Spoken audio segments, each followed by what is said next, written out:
अस्सलाम वालेकुम फ्रेंड्स, कैसे हैं आप? ठीक है। अच्छा, एक इतनी कॉमन बीमारी नहीं है लेकिन काफ़ी लोग कंप्लेन करते हैं कि हमें जब हम वाइफ के साथ सेक्स करते हैं या स्पर्म ऐसे डिस्चार्ज हो जाए तो हमें उसके अंदर रेडिश एक मवाद नज़र आता है। बेसिकली वो खून के ज़रात होते हैं। किसी भी इन्फेक्शन की वजह से समटाइम किसी गलत औरत के साथ भी हम बिस्तरी करने से ये प्रॉब्लम लाक हो जाता है। तो अगर हो गया ये मसला तो इससे परेशान होने की ज़रूरत नहीं है। बड़ी बेहतरीन दवाई मौजूद है होम्योपैथिक में।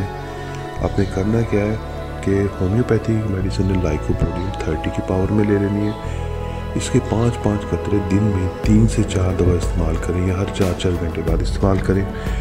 दूसरी मेडिसिन है फ्लोरिक एसिड। फ्लोरिक एसिड 30 की ताकत में आपने ले लेनी है। इसके भी आपने 5-5 कतरे दिन में 3 से 4 बार इस्तेमाल करने।